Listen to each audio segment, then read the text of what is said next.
Hello everyone, my name is Oak, and welcome to my very first Sims 4 speed build video. I've never actually done one of these before. I've built a lot back during The Sims 3, but I hadn't actually gotten The Sims 4 until maybe 2 weeks ago during Thanksgiving sales, when The Sims 4 was like $10 or something. I didn't buy any of the expansion packs, so this is strictly base game only.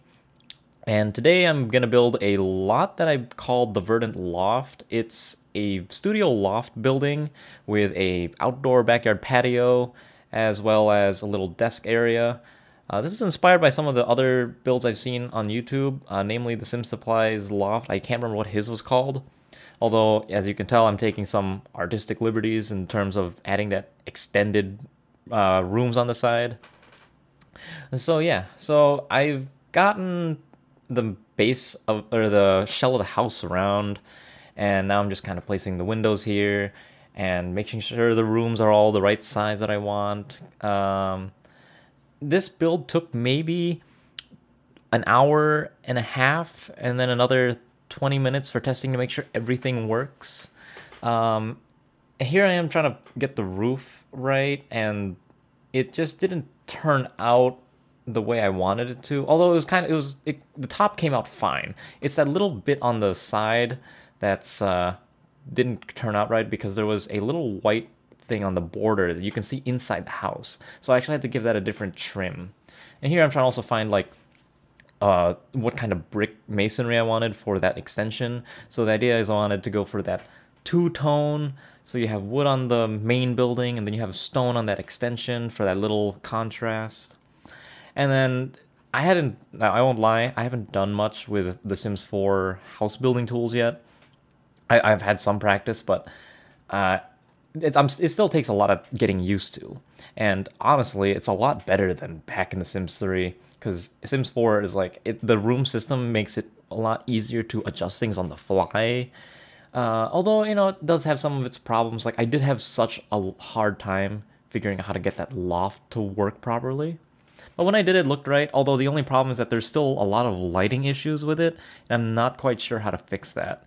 And if someone can tell me how to fix that, that would be great. So overall, I kind of went for a dark furniture theme to contrast with the white wallpaper that's basically throughout the inside of the house. It's actually from a book I remember reading like way back then. I think it's an old book. I think it was called 10,001 Hints and Tips for the Home. It was by DK Publishing. But the idea is that like for a house like this, because this main area is only 4 tiles wide. So whiter and lighter colors, make it feel bigger, make it feel larger, which is, in smaller spaces is really good. And then, for darker colors, you get like more cozier atmosphere, and various other colors have different effects. Like red makes it more energized, and blue maybe a bit more calming. So like for here, this office space, I went for like the dark brown to get it nice and cozy, and it feels a lot more, I guess, makes you feel a lot smarter, I guess, while you're in there too. And some blinds, because you don't want that sunlight hitting your computer. As the other thing too that I was trying to figure out is placing these clutter objects. I'd never actually really worked with clutter objects before, but man, they are really, really cool. And I had a lot of fun with trying to figure out where they go.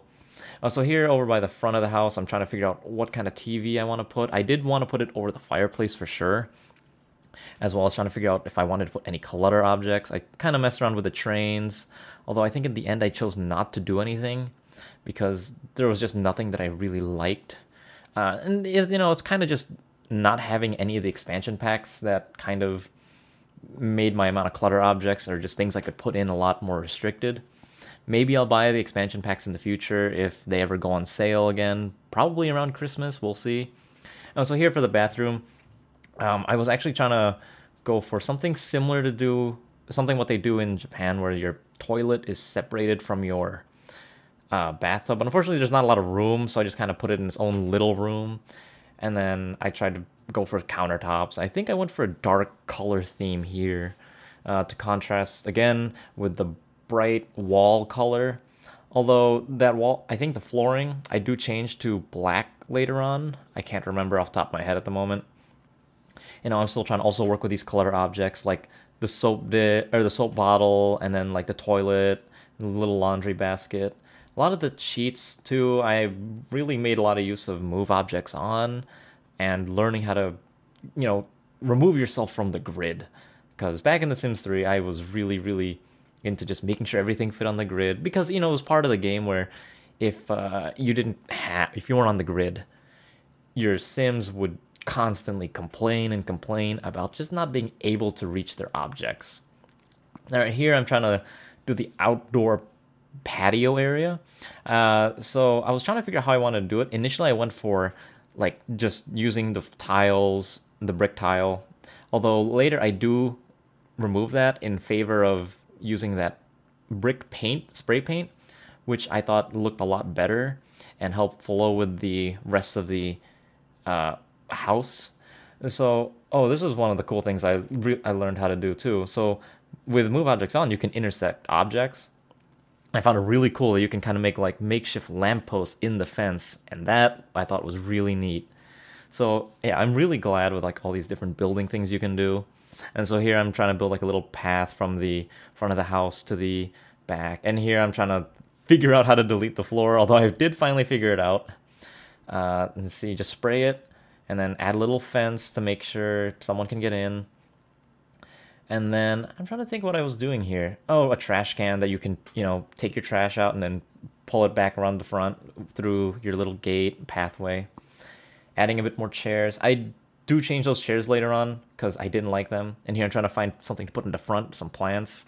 I don't have a lot of options either. Again, base game restrictions. So here's a neat little thing. With shrinking objects, you can kind of make makeshift surround sound speakers. I thought that was really neat. And, I'm just trying to figure out where to place them. And, one of the bigger issues I had with this house was trying to figure out how I wanted to do the lighting.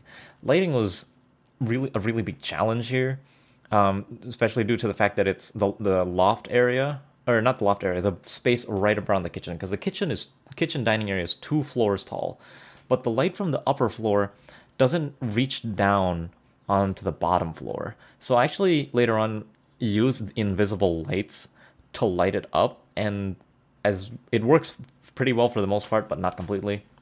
And here I'm just trying to find something to fill in this white space on the wall. I was like, you know what, these movie posters look pretty good. Maybe whoever lives here really enjoys movies, and it adds some environment. So here I'm trying to figure out what I want to do for the range hood. I thought some of these might be 2 floors tall, but apparently none of them actually are. So I did just end up using a smaller one. You can see it later. But here's what I'm talking about with the lighting thing. See, so light from the bottom doesn't leak to the top floor, but similarly, light from the top floor doesn't leak to the bottom floor. And it causes that, see that weird issue? Like, you can easily tell where the separation of the floors is. And unfortunately, I just didn't know how to fix that at the time. And so here's what I'm talking about. You take a small range, and then you can just cover that up with these cabinets, which, I thought was really cool. It's like very flush, and then I'm still learning how to do a lot of these like cool things. I'm trying to find like a little splashback for the kitchen area, and then making the refrigerator flush. Overall, I thought this was a interesting house to build.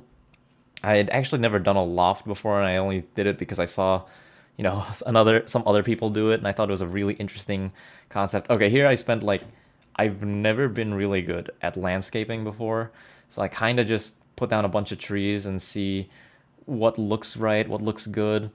Although in the end, I didn't actually use any of those trees because it just didn't feel right, I guess. In a sense, here I'm trying to add some like big windows too, and again, that light will not shine down on the lower floors, which is really unfortunate. I think there's a way to get it to work, but I just didn't figure it out. So I think here I'm doing the first floor invisible lights because it's just the only way to, make it work. Because like I said, couldn't figure it out. Here now I'm trying to add the little some greenery to the outside, and I did end up going with this hedgerow fence that goes around the house. which I thought was really neat. And, just filling in the rest of the brick. So here's the final house in all of its glory. Took about an hour, 40 minutes, maybe an extra 20 for testing.